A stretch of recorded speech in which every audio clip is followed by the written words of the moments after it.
नमस्कार दोस्तों, स्वागत है आपका हमारे चैनल पर। आज हम आपके लिए लेकर आए हैं हरियाली तीज 2025 की व्रत कथा, व्रत विधि और इस पावन व्रत का धार्मिक व सांस्कृतिक महत्व। वीडियो शुरू करने से पहले कृपया लाइक करें, चैनल को सब्सक्राइब करें और बेल आइकन दबाएं ताकि हमारी हर नई धार्मिक वीडियो की सूचना सबसे पहले आपको मिले। हरियाली तीज का पर्व और परंपरा। हरियाली तीज का पर्व हर साल श्रावण मास के शुक्ल पक्ष की तृतीया तिथि को मनाया जाता है।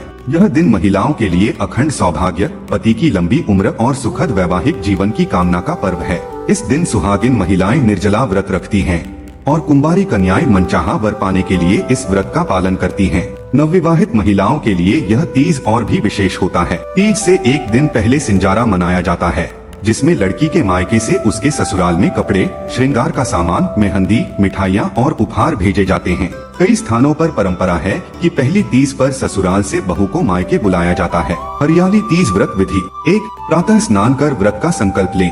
2. दिन भर निर्जला व्रत रखें, न जल न अन्न। 3. 16 श्रृंगार करें, हरे वस्त्र, मेहंदी, चूड़ियाँ पहने।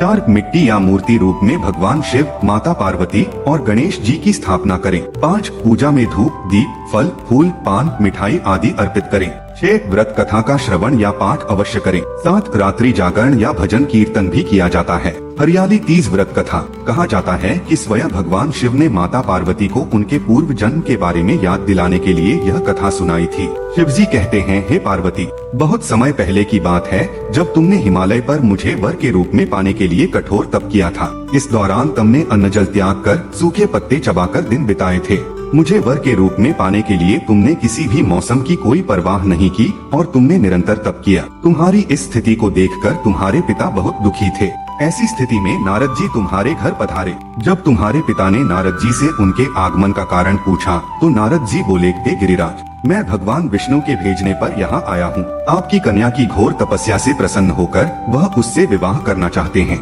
इस बारे में मैं आपकी राय जानना चाहता हूँ। नारद जी की बात सुनकर पर्वतराज अति प्रसन्नता के साथ बोले, हे नारद जी, यदि स्वयं भगवान विष्णु मेरी कन्या से विवाह करना चाहते हैं तो इससे बड़ी कोई बात नहीं हो सकती। मैं इस विवाह के लिए तैयार हूँ। इसके बाद तुम्हारे पिता की स्वीकृति पाकर नारद जी विष्णु जी के पास गए और यह शुभ समाचार सुनाया। लेकिन जब तुम्हें इस विवाह के बारे में पता चला तो तुम्हें बहुत दुख हुआ। तुम मुझे मन से अपना पति मान चुकी थी।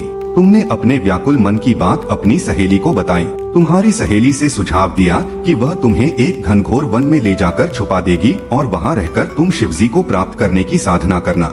इसके बाद तुम्हारे पिता तुम्हें घर में न पाकर बड़े चिंतित और दुखी हुए। वह सोचने लगे कि यदि विष्णु जी बारात लेकर आ गए और तुम घर पर न मिली तो क्या होगा। उन्होंने तुम्हारी खोज में धरती पाताल एक करवा दिए, लेकिन तुम न मिली। तुम वन में एक गुफा के भीतर मेरी आराधना में लीन थी। भाद्रपद तृतीय शुक्ल को तुमने रेत से एक शिवलिंग का निर्माण कर मेरी आराधना की, जिससे प्रसन्न होकर मैंने तुम्हारी मनोकामना पूर्ण की। इसके बाद तुमने अपने पिता से कहा कि पिताजी, मैंने अपने जीवन का लंबा समय भगवान शिव की तपस्या में बिताया है और भगवान शिव ने मेरी तपस्या से प्रसन्न होकर मुझे स्वीकार भी कर लिया है। अब मैं आपके साथ एक ही शर्त पर चलूंगी कि आप मेरा विवाह भगवान शिव के साथ ही करेंगे। पर्वतराज ने तुम्हारी इच्छा स्वीकार कर ली और तुम्हें घर वापस ले गए। कुछ समय बाद उन्होंने पूरे विधि विधान से हमारा विवाह किया। भगवान शिव ने इसके बाद कहा कि हे पार्वती, तृतीया को तुमने मेरी आराधना करके जो व्रत किया था उसी के परिणाम स्वरूप हम दोनों का विवाह संभव हो सका। इस व्रत का महत्व यह है कि मैं इस व्रत को पूर्ण निष्ठा से करने वाली प्रत्येक स्त्री को मनोवांछित फल देता हूँ। भगवान शिव ने पार्वती जी से कहा कि इस व्रत को जो भी स्त्री पूर्ण श्रद्धा से करेंगी उसे तुम्हारी तरह अचल सुहाग प्राप्त होगा। तो दोस्तों, यह थी हरियाली तीज की संपूर्ण व्रत कथा। आशा करते हैं कि आपको यह वीडियो अच्छी लगी हो। यदि हाँ तो लाइक करना ना भूलें।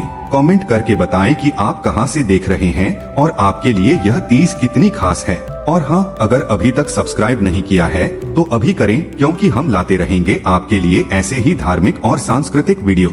अगले वीडियो में फिर मिलेंगे, तब तक के लिए हर हर महादेव। जय माता पार्वती।